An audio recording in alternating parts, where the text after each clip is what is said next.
Hi class! Okay, so in this lecture, what I'm going to do is we're going to explain what the Z-score is and standard normal distribution. Then we're going to look into using it we're going to look at Z-score probabilities. Then I'm going to show you how you can use a Z-table to answer harder questions that we're probably not even going to do in this class. And then I'll show you another way to calculate your Z-score, or to calculate X, from Z.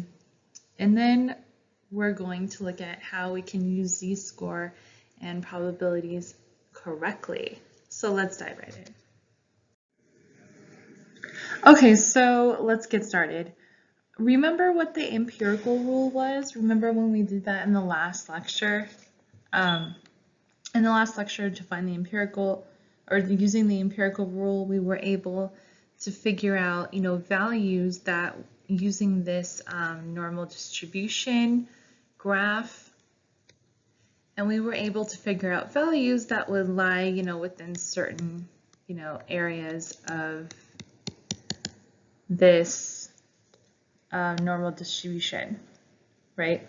We were able to figure out at what point, would it be here, what point would be right here, which X values would cover this area, and it all kind of depended on the standard deviation and the mean. Remember the mean, or the mu, and then you would go up a standard deviation and then up another standard deviation and then up another standard deviation, or you would go down a standard deviation or down another standard deviation or down a third standard deviation, and so on and so forth, right? Well, what about the in-between numbers? Okay, hold on, let me erase this. Okay, so but what about the numbers that are, in between here, that are in between the sets of standard deviations, okay? So that is where we are going with this, with Z-scores and normal distribution. Of course, keep in mind that all this work can only be done when there is normal distribution. So Z is the standard normal distribution, if you will.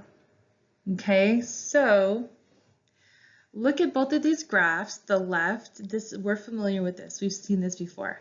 Well, it's pretty much the same thing on the right. Okay, so like each one of these points using the empirical rule correspond to a number. Well, not that one. They correspond to a number on, to a Z number on a normal standard normal distribution chart. Okay, so like this would be a 2. This would be a 1. Your mean, or your mu, is 0. Okay, so you kind of get it. This, using Z, is like a way of standardizing all these points. Okay, so it's just a way of standardizing all these points. Kind of like how, we live in the United States, so we're used to the US dollar, USD, right? But if I don't know if any of you guys like to trade, trade in the foreign exchange market or even trade cryptocurrencies. Normally, especially in the foreign exchange market, a lot of the different currencies around the world will use the US dollar as like a standard. So anytime they want to compare what's going on with their currency, okay, it's like they compare it to a standard, which is the United States dollar. Okay, so this is kind of like taking, like over here, you may have your custom, whatever's going on in your world or your graph or your study, but then you compare it to the standard. Okay, does that kind of make sense? That's the concept here. All right, so Z-scores. Okay, so piggybacking on the last slide where I showed you, both charts, we showed you what using the empirical rule, what normal distribution would look like. And here's a Z-score chart or a Z-score graph. It's pretty much the exact same thing as what we have been looking at previously. The only difference is this is your standard, okay? So every X on a normal distribution chart, okay, remember the X's, the X-axis is this one right here. So every X can actually be converted into a Z-score, and the Z-score is just, the standard points that are on, this, that are, on the bottom here. They can all be converted into a Z-score. Now, of course, if they're on one of the standard points, like right here, okay, then we already know what the Z-scores are. Of course, it would be 0, 1, 2, 3, such and such. But what happens with the specific numbers in between? Well, we can actually calculate that if we know the formula. Okay, so in order to even figure out what those numbers are, we have to know the X that we want to convert to a Z. So, of course, that would be a given. That would be easy. You just have to know what you want to do. And then we need the mu of the distribution, or the mean of the distribution. Okay, so you need to know your mean. Your mu, if you're doing, remember mu that's for if we're working with like an entire population. Okay, but if you're working with sample size, it would be your X bar. Okay. Anyway, and then we need the standard deviation of the distribution as well. Okay, so your standard deviation, or if we are using a population, like an actual population, then this is how we would write it. We use mu, or we use this fat 6 symbol.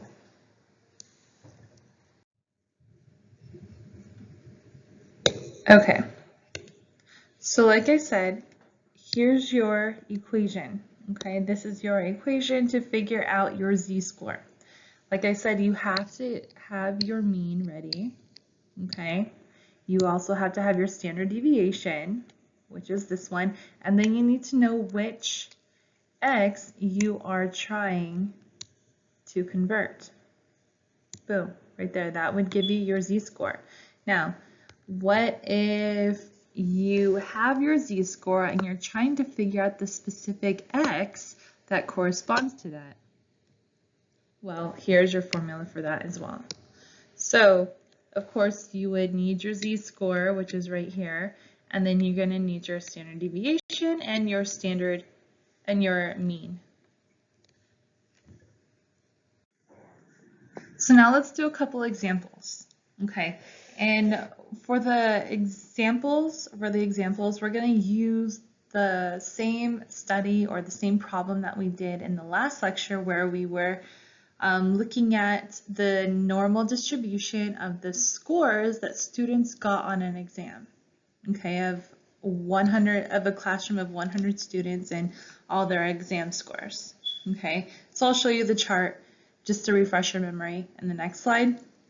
But okay, so let's pretend you have a friend that is really smart. They got a good score on that test. So they got a 90 on that test out of all the 100 students, and all the score, they got their 90. And remember from that study that we looked at in the previous lecture, was the mu, or the mean of all the scores, was 65.5. Remember, that's the average, and we're using mu and this symbol for standard deviation because we're looking at a population, which is everyone, all the students in that class. Okay, we're not looking at a sample of the students, we're looking at all the students. Okay, that's why we use these symbols, and we're looking at mu and all that, but really it's the mean and standard deviation. Okay, remember that. Anyway, so the mean was 65.5 and the standard deviation was 14.5. Remember? And we had 100 students in that class, so N is 100. All right, so let's say that we have a smart friend, or our smart friend got 90 on this exam. So what would the Z-score be for 90? Okay. Well, if we look at the old chart, the same chart that we used last time, and these are the exact same numbers. So we've already calculated each of these X points right here using standard deviation and the mean. Okay. You know, we already calculated the empirical scores of this whole thing. So let's say we had a friend that, you know, scored 90. That would probably be somewhere here, right? Because this point is 80 and this point is 94.5. So it's probably somewhere within that, you know, right there in between 80 and 94.5, right? But let's find out. So we're going to go ahead and figure out our Z-score, which is, you know, what it would be comparing it to a standard. Okay, so we're going, since we have our X, which is 90, that's what we're trying to figure out. 90 is what the X. We have our mean and we have our standard deviation right here. So we're just going to go ahead and plug those numbers in, and that's how we're going to find out the Z for the Z-score for 90 for our friend's test score. Okay, so we go 90 minus 65 divided by 14.5, and then we get 1.69. And we're correct. It was definitely going to be somewhere in between 1 and 2. Or if you remember what those points were, this one was 80 and this one was 94.5, I believe. So yeah, our score, our Z-score is somewhere in between there. So good job, you guys. Okay, so what if we have a friend that didn't do very well on the exam? The same exam, so we had, who's in that class, we have all the other same information. The only thing left to figure out is what the Z-score is for their score of 50. Okay, so 50 is our X.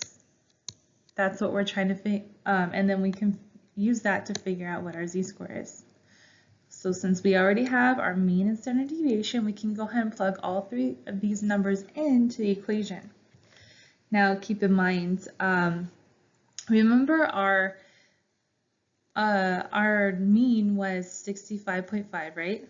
And that's 0. So 50 would probably be somewhere, I don't know, around here or so. So it might be somewhere, actually we'll see, because I don't remember what these other ones were. So we'll figure out what it is, but 50 is going to fall somewhere around here, right? And we'll see what the Z-score is for that. Okay, so okay, here we go. Here are the actual numbers that correspond to the area. So this would be a lot easier for us to kind of estimate, just to kind of see, make sure that we know that we're doing our math right. All right, so 50 would be like right here. Okay, their score would be right there, and on a standard chart, that would probably be like right here. So it's probably going to be like negative 1 point something, right? But let's do the math and figure out. Okay, so we plug in all of our numbers, 50 minus 65.5 divided by 14.5, and we get negative 1.07, which makes a lot of sense because we thought it would be somewhere around here. Okay, so it's going to be a negative because it's below our mean. If our X is above our mean, it's going to be a positive number, okay? But if our X that we're plugging in, that we're trying to find the Z-score for, is below the mean, so in this case below 65.5, it's going to be a negative number, okay? And that's another way you can tell if you did your math right. All right, so remember in the last lecture we were able to figure out probability using the empirical rule, and it was super easy, right? So for this question where it was what's the probability that I'll select a student who scored between 36.5 and 51? 36.5 was right here, 51 was right here, so obviously this area was at 13.5%. Okay, that was the probability that you would select a student who scored between those scores. Now, what if you have z-scores of 1.69 and negative 1.07? So let's figure out how we're going to do that. Okay, so now we're going to be looking at how to answer questions about z-score probabilities. Okay, so let's start with getting a z-score, being given a z-score, and then being asked the probability of whether, what the probability is of students who may have scored a certain above or below a certain z-score. Sorry. Okay, so in other words, let's start with the smart friend. Okay, and just look at that, what that question would look like. So what is the area, or what's the probability that students may have scored 90% or had a z-score of 1.69 and above? So that would mean, if you're asking that question, you want to know who scored pretty much in this entire section. All right. Now, if it were nice and clean and easy, we would have gotten a point that's directly on one of these numbers, like a 1 or a 2 or 3, like in the previous lecture when we learned about that, because those probabilities were very easy. We can just look at this table and go, there's the probability. However, it's not going to be that clean when we're looking at z-scores and these standards. Okay. Now next, what if we were asked like the opposite question? So what if we were asked about a certain z-score and what's the probability that we would get students that scored below that specific z-score?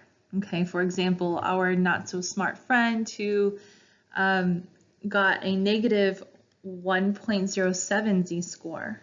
Okay, which lands about right here. So we would be asking, what's the probability that we're going to get students who scored this up from this point and on down here, like all this section? What's the probability that we might pick a student who scored somewhere within that section? Okay, so let's figure out. Actually, when we have these type of probabilities, I'm going to tell you right now, we are going to have to use a table. Okay, we're going to go ahead and look at a z-score table. Okay, so in order to figure out, the probability of finding students that scored in that, finding students that scored somewhere around here, or even finding that the probability of finding students that scored somewhere around here. Sorry. In this section, we have to use the z-table. There's no other way around it. So now we're going to go ahead and learn how to use the z-table. So in order to do that, we have to know the actual z-score. So I'm going to go ahead and show you guys what to do with negative z-score values first, because those are going to be a whole lot easier to do than the positive ones. Okay, so we're going to go ahead and look at the negative one.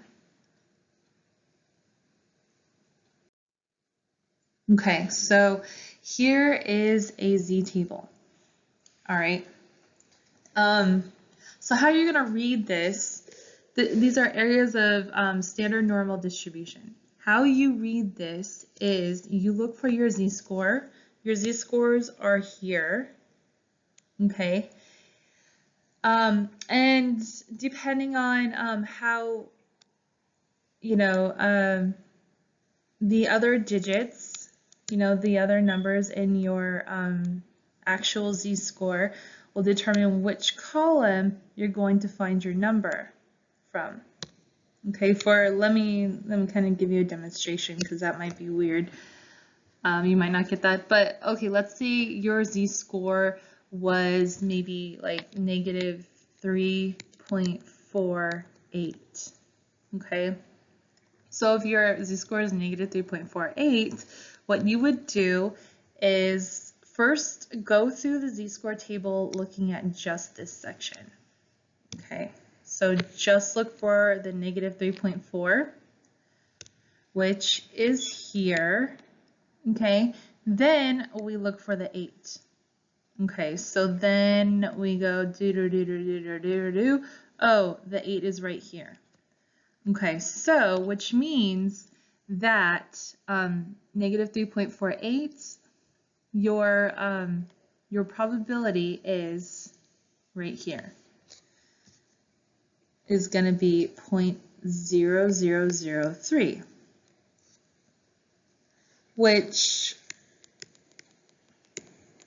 when you're looking at probabilities, this is going to be in percent, so you're going to go ahead and move your decimal over. You're going to turn this into a percent, so that would have been 0.3%. If that were the if that were the z-score we were looking for, that's what that would be. Of course, our z-score that we're looking for is going to be a little bit different, so let's move on. Okay.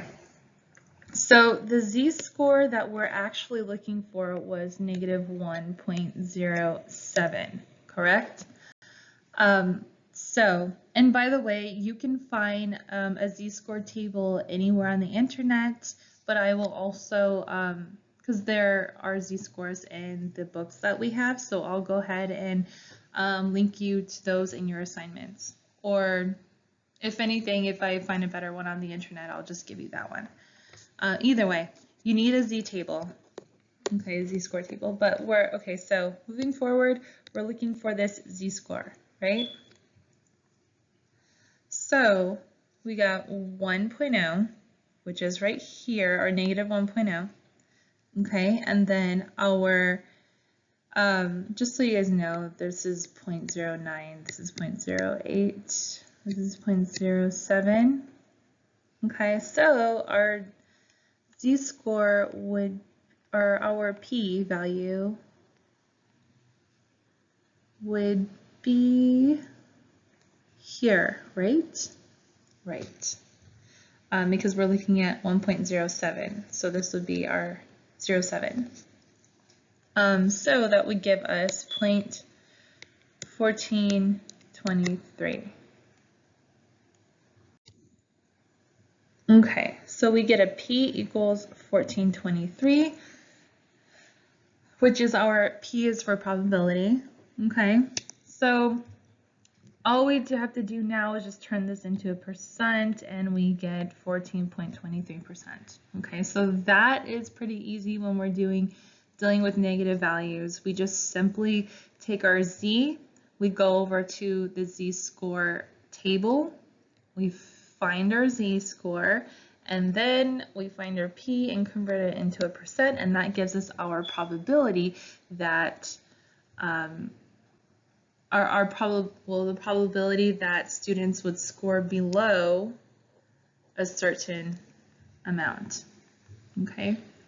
Now for students that will score above a certain amount, anytime we want to go above, okay, that of course is going to require us to do something a little bit different. This is a positive number, and we're looking above. So normally what we're going to do when we go in to look at our z-score table is we're either going, so when we're looking at our smart friend, the one who scored or has an X score of 90, and the z-score for that was 1.69. Of course, that was that was a positive number because it's above the mean. Also, look at the problem we're asking for scores that are above. Okay, in the previous example, we were looking at below, and what above means is everything to the right.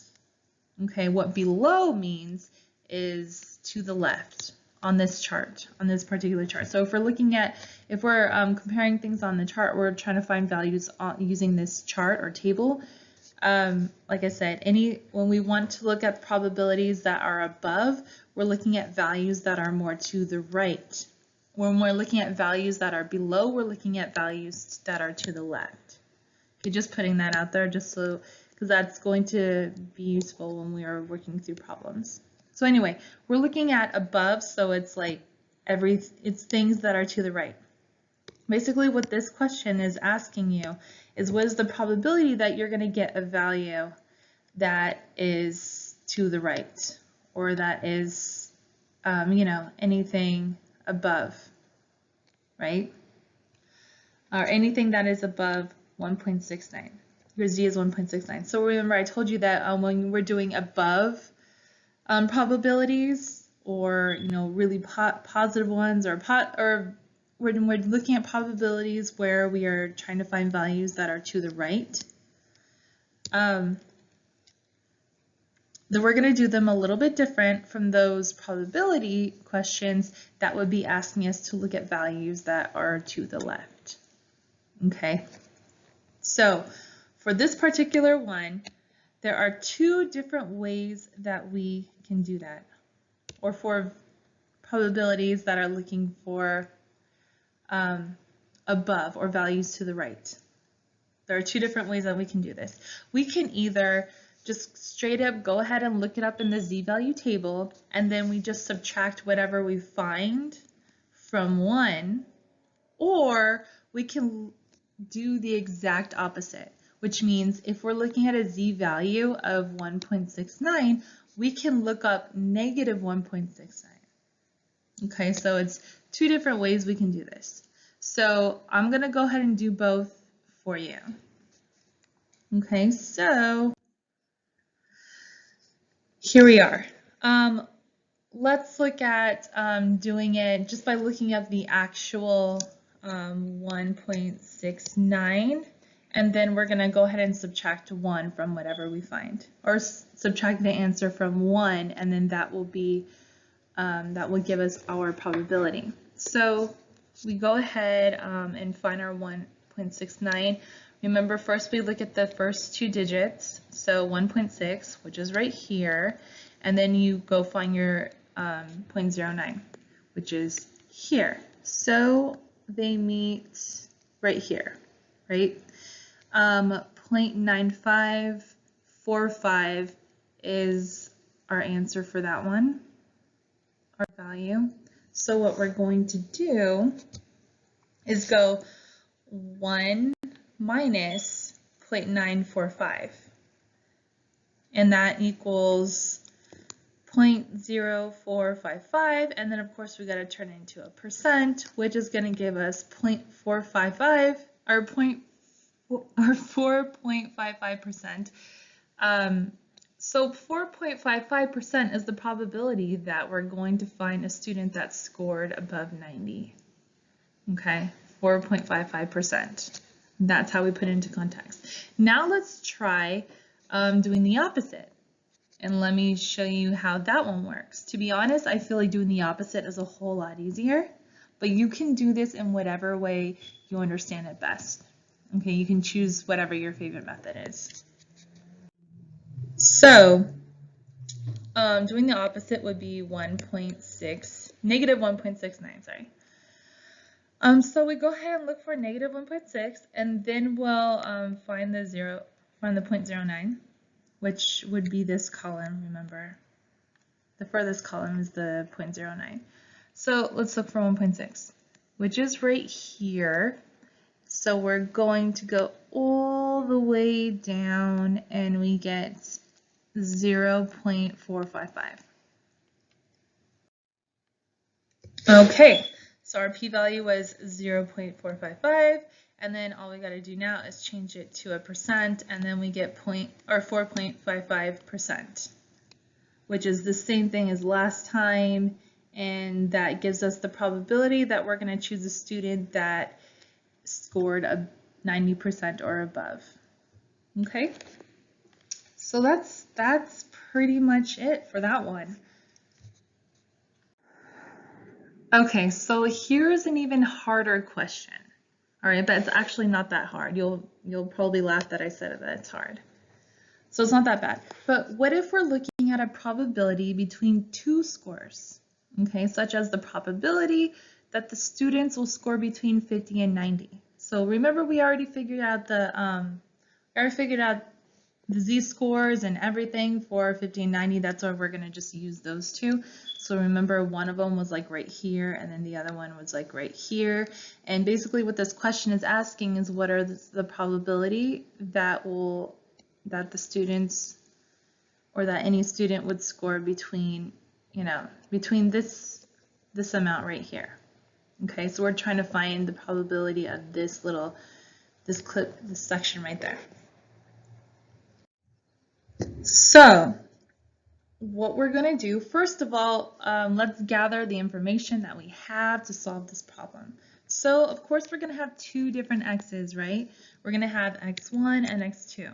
So we got x1 over here, which is the 50, and we got x2, which is our 90. All right, let's go ahead and keep, well, let's read everything from left to right. So your smaller one is going to be your x1, your larger one will be your x2. And then of course calculate your Z1 and Z2, which we already did, so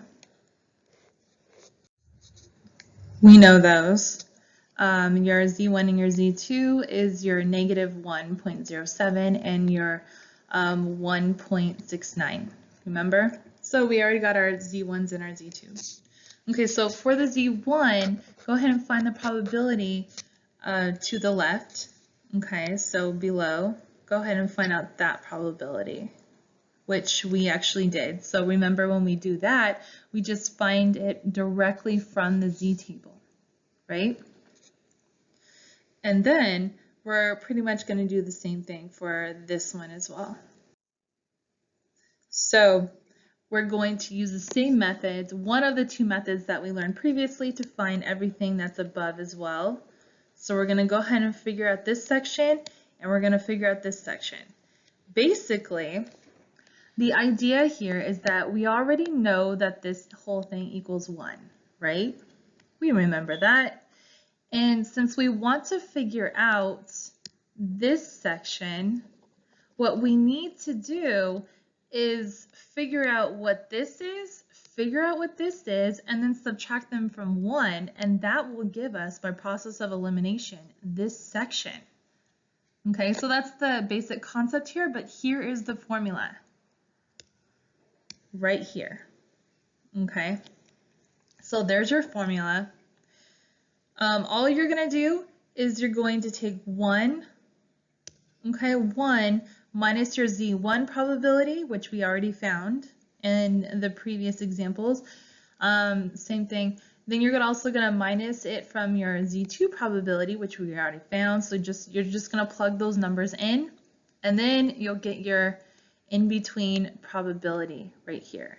I know that looks like a mess, but this is your formula, and that's the idea behind it.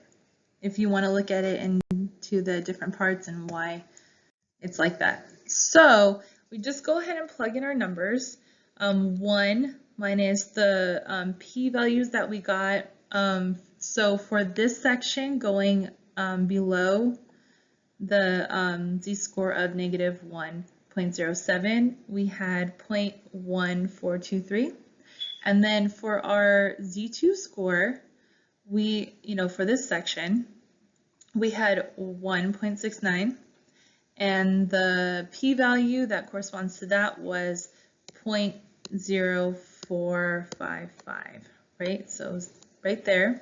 So we're just going to go ahead and do our math, which is going to give us 0.8122, and if we turn that into a percent, we get 81.22%. So essentially, 81.22% is the probability that we're going to find students that scored in between those two scores. Okay? Pretty easy, right? It's just kind of moving the numbers around. So now let's look at a couple other questions that you could get asked. Okay? So let's see, what is the probability that students will score greater than 50? Okay, so remember 50 is about right here. The z-score for that was negative 1.07, and we want to know what is the probability that students will score greater, not less than. So greater would literally be this, like what's the probability that students would score anything above 50, which would be all of this. And guess what? That's all to the right of the table, right? Now we want to look at values that are to the right. And anytime we go to the right, if we're looking at values that are to the right of the table, then that means we're going to use one of these two weird methods. All right, so either we can choose whatever we feel like doing. We can either do the method where we subtract 1 from the direct p-value of that z-score, or we can do the second method where we take the exact opposite of that z-value, the z-score, and we do it that way. So either way, we get the exact same thing. So, and then you're going to just convert it into a percentage, and then boom, you got it. 85.77% is what this is. Remember, you got to look at the your z-score tables. That's how you're going to find your values for this. There's no shortcut. You have to look at the table. Okay, so now what if we're looking at what the probability that students will score less than 90? So remember, 90 was about here, and the z-score for that was 1.69. Okay, and we want to know what is the probability that they're going to score less than that. So that's literally like all of this. Okay, that is all of this to the left of that particular z-score. Okay, and anytime we go to the left, or we go below or less than, anytime we are working with that, we always get to just go straight and get the direct z-value. We don't have to do any kind of weird method for this. We just go straight direct to the z-score chart, and then whatever number we get is the number. Okay, so what we did here was, since we're looking at below, all we have to do is go to the z-score chart, look up 1.69, and you're going to get 0.9545. And then you just convert that into a percentage, and there we have it. 95.45% of the class will likely score less than 90% on this test. Wow. So here's some real quick notes about using the z-table. Okay, so if you ever have like a really large value or a really small value of x, and it corresponds to a z-value that is either negative 3.49 or positive 3.49 or higher or lower, like this and lower or this and higher, just assume that if it's negative 3.49 or lower, that your p-value is 0. Okay, anything negative 3.49 and lower will have a p-value as 0. You don't need to look at the chart, you're good. Okay, you already know. And same thing with 3.49. If you get a z-value that's 3.49 or even higher than 3.49, just assume that your p is 1. Okay, that's 100%. It's everything. That's all. That's it. All right. All right, so now we're going to go the other way around and figure out how we can calculate x values when we have a z. Or at least if we have a probability, then we can go ahead and look up the z in the table, and then from there we'll have a z value, and then we can figure out what our x is. Remember this equation earlier in this lecture? We're going to be using that. Okay, so of course here you have your mean, you have your standard deviation, and you should have your z, or at least some sort of clue as to what the z is, such as a probability or a p-score, or a p-value. So here's one question. What is the z-score on this particular distribution that is at z equals 1.5? So your z-score is 1.5, which is like here, right? And we want to find the x value that corresponds to that. We already have our mean in our standard deviation, sorry, because we're using the exact same study as our example in all of these questions. So we're given this and we want to know what is our x after we're also given our z value. So really all we're going to do is plug in our values into this equation and we're going to figure out what we can get for x. So what we did was we took our z, which is CRZ 1.5, multiply that by our standard deviation, okay, which is 14.5. So, and then you take that and we're going to add that to our mean, which was 65.5. And that will give us 87.3. So the score, or x, the x value or the score that we're looking for is 87.3. Okay, so now let's look at something that's a little bit more tricky here. So you really got to pay attention. All right, so now this question, or this example question, is what is the score that marks the top, keyword top, 7% of the scores? Okay, so we're really starting at like the end of the probability problems that we were doing previously, and we need to work our way back. Okay, so we're given our percentage. We need to turn that into a p-value for probability, right? So all we got to do is just move the decimal over. So now we have that.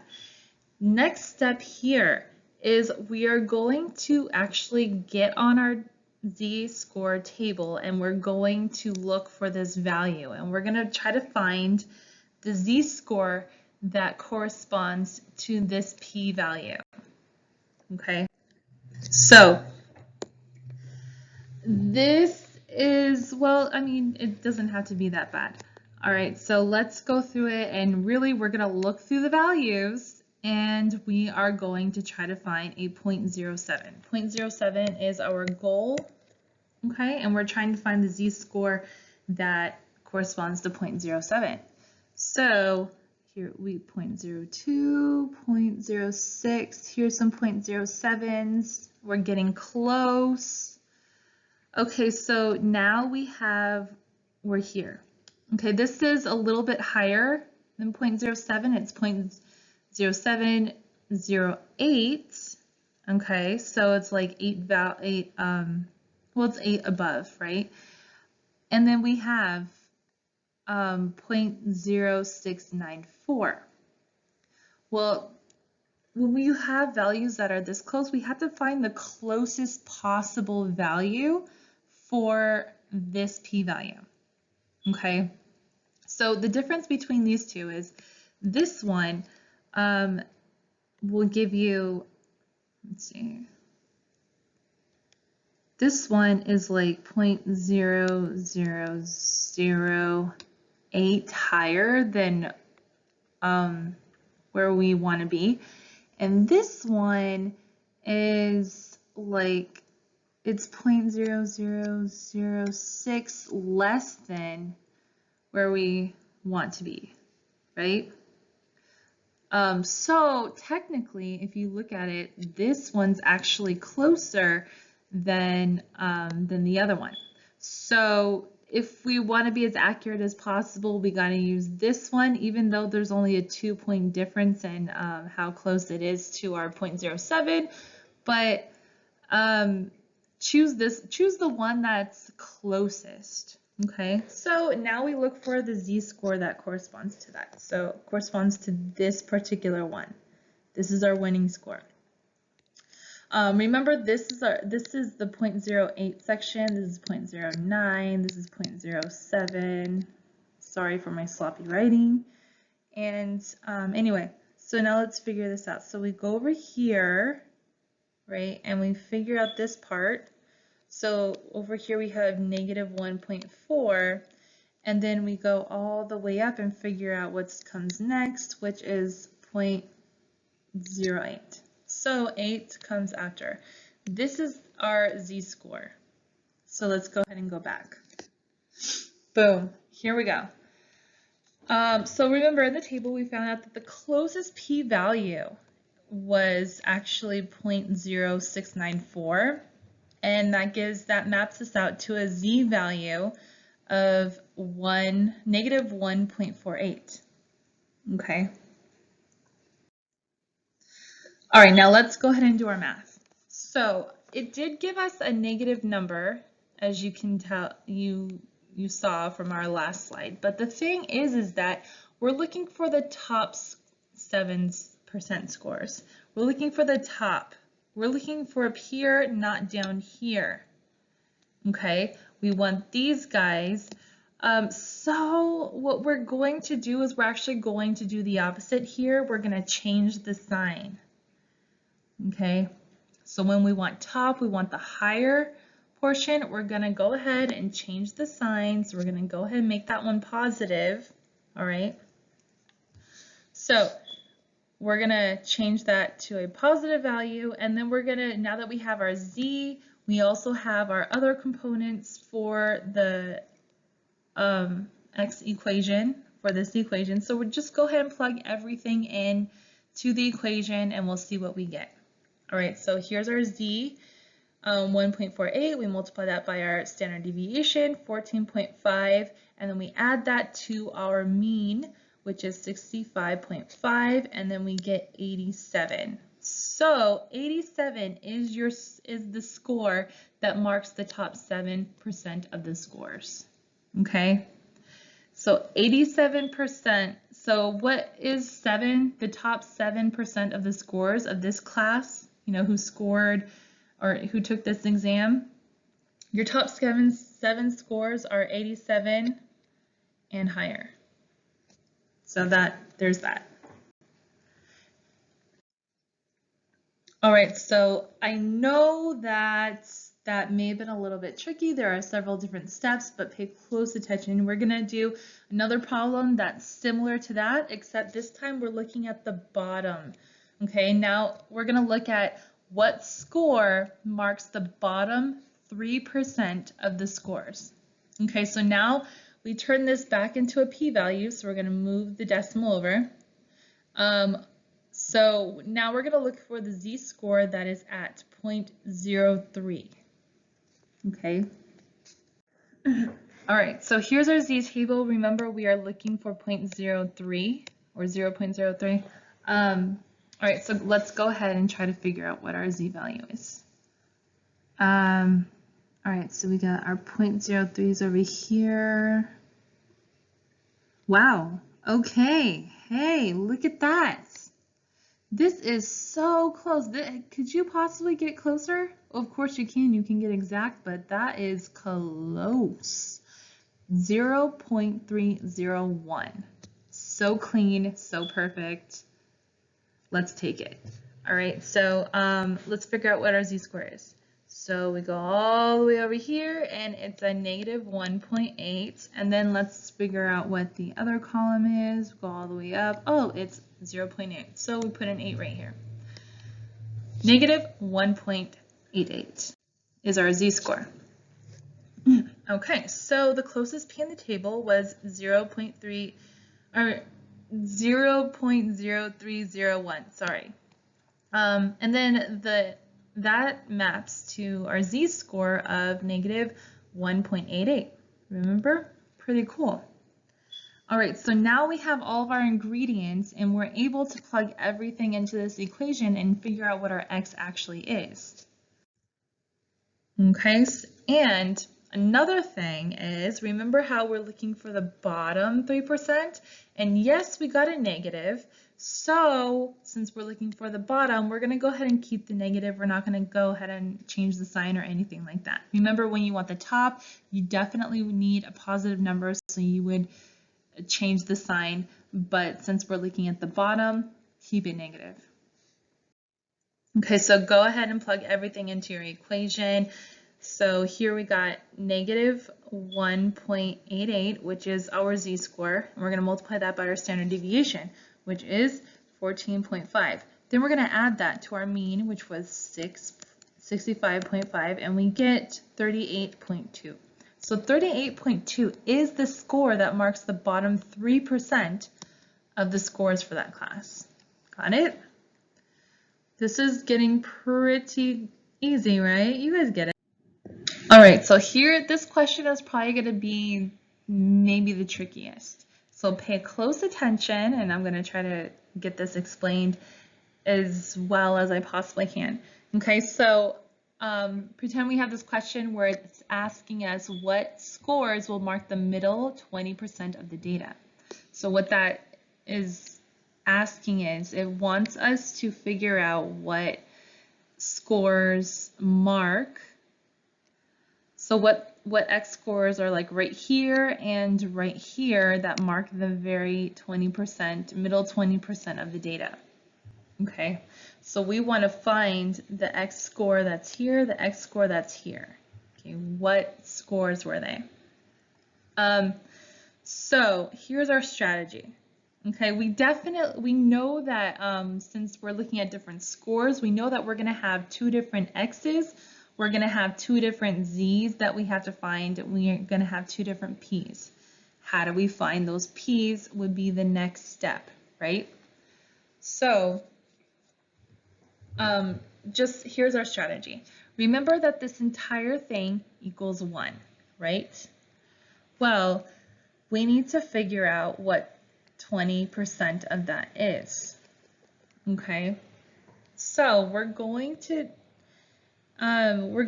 take our 20% and turn that back into a decimal. Then we want to subtract that from 1, from the whole. Okay, so we're going to subtract our portion from the whole, which is 1. And since we need two sides, because essentially each portion, there's going to be two sides. Each X corresponds to a different portion around that mean. So we're going to need two P's, two X's, two Z's, right? So we're going to go ahead and divide that by half, or into 2. And that will give us 0.4. Okay, so now we got to go on to our Z-score table, and we're looking for a P that's as close as possible to 0.4. Okay, and let's pretend we already went through this because you guys already know how to look at Z-tables now. So I found a P that is very close, and it is 0.4013. Okay, so 0.4013. Which corresponds to a z-score of negative 0.25.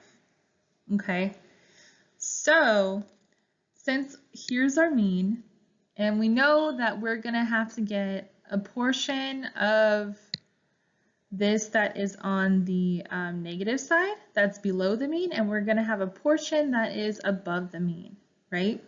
So we do need to have a portion that's going to be negative, so we have our negative z, but we also are going to have our positive z as well, okay, because we have the portion that's on the positive side, or the right side, okay, and then you have the part that's on the left side.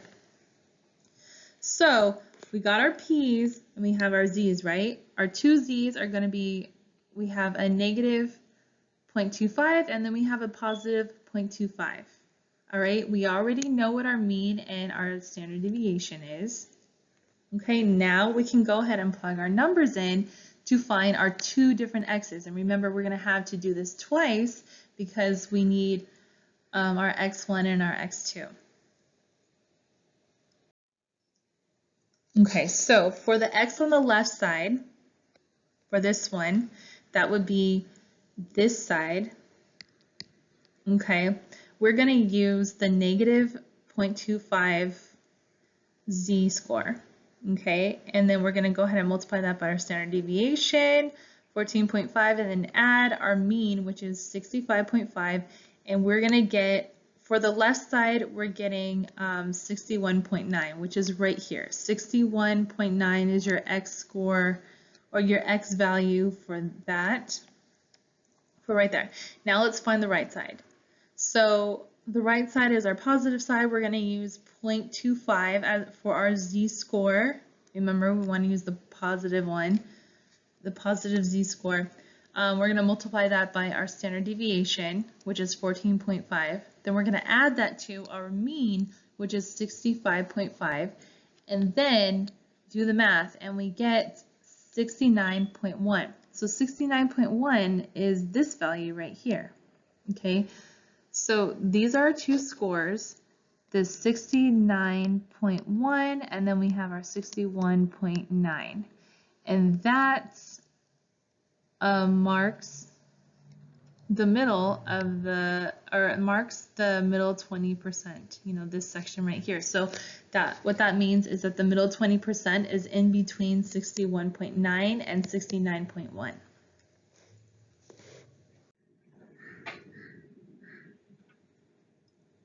Okay, so in the next couple slides, I just want to give you guys some, just some quick steps, just in case you guys get a little bit lost when you see a question. Let me just tell you the next step to figuring out what that is. So in a question, if you're, if you're asked something and then you go, I can't even find where x is, okay? Usually x is in the question, okay? Usually the x value is somewhere in the question, unless you're given everything else, and then what you may actually be asked to do is to find x. But if your question is not to find x, normally x will be in the question, okay? So next, what do you do when you have an x? So if you're given an x, typically the next step for you to do is just to calculate a z-score and use the z-score formula that was given at the beginning of this lesson. Okay, so what do you do when you have a z? Okay, usually the next step after having a z-score would be to just straight up look it up in the z-table. All right, you got to get that value, that p-value, and then more than likely you'll know what to do with that. Okay, what if the question gives you a p or a percentage? Okay, a p-value or a percentage. So if you get that, what you're going to do is go straight. If you get a percentage, go ahead and convert it into like decimal form so you get a p. And then what you're going to do is go straight to the table, and you're going to look around, dig around to find, to figure out where your z, what your z is. The z that's closest and corresponds to that p-value. Okay, and then all you're going to do is use that to find your x, using the x formula that was given to you at the beginning of this lesson and that we kind of worked through. All right, so here are some tips for getting all of this right. Okay, so first of all, it's really good to get a good visual of what you're doing. Okay, so I find it very useful to go ahead and draw a picture, to do something like this, right? So you graph out your question just so you can get a good visual of what you're looking for. Okay, draw your curve, draw your line for your mu or your mean, whatever you're doing. Okay, so find your mean right there. and find where x is. You know, this is your x-axis, so figure out what value, just map out what you already have so you can get a good picture of what you may need and what you're trying to find. Okay, so if there's 1x, then shade in that part, shade in the part of the curve that you want. Sometimes it might be a section over here. Go ahead and shade that in so you know what you're talking about, or maybe it's below. Below would be this side of the mean. So just go ahead and start shading and doing things like that. If there are 2 x's, shade in the area that's wanted. So let's say you have 2 different x's. Maybe you need to figure out what this percentage is. I would just shade it just so you can give yourself a visual. Okay. And just put the pieces together. Just put what you have. Maybe you're given a z value, so you can go ahead and put your z value here. Remember, each one of these corresponds to a z, which is a standard as well. Okay. All right. And then normally x is usually in the question. Okay. Questions will, the question has to give you, questions that I will provide, and almost any question out there will have to give you your mean and your standard deviation in order for you to do this. Unless you're doing a really long problem where this is just sort of all the way down, like you've already calculated your mean and your standard deviation in the very beginning of the problem. Let's say I give you a really, really long problem. There's so many different parts to it, kind of like what I've been doing with the quizzes, or with quiz 3. But you had to calculate your mean and your standard deviation on your own, so you probably already have that. Anyways, x is usually going to be in the question. So if you're asked to find a specific maybe z-score or anything like that, x will be in the question. Unless you're actually trying to find an x, then z or p has to be given to you. Okay. Also, don't make little mistakes with, don't mistake z's for p's, because sometimes a z-score can actually be really small, and so it might look like a p, but the thing is, it's not a P, it's a Z, and you still have to look that up, otherwise it's going to throw all of your answers off. Okay, your answers are going to be incorrect if you don't do it. So anytime you have a Z-score, know that it's a Z-score, and Z-scores you have to look up in the table. Okay, so also just check your logic against the picture. Remember, I told you at the beginning of this slide, draw yourself a picture. It doesn't matter how sloppy the whole thing is, it's fine. Just go ahead and draw yourself a picture, write your mu or your mean or whatever you're doing, and just shade in the areas that you're trying to find and have your estimates going so that you, after you've done your work, you can look at the picture and go, yes, that definitely fits into what the general thing that I expected. Or you can go, wow, I was definitely way off, I messed up somewhere, and then you can go try to figure out where you went wrong and fix it.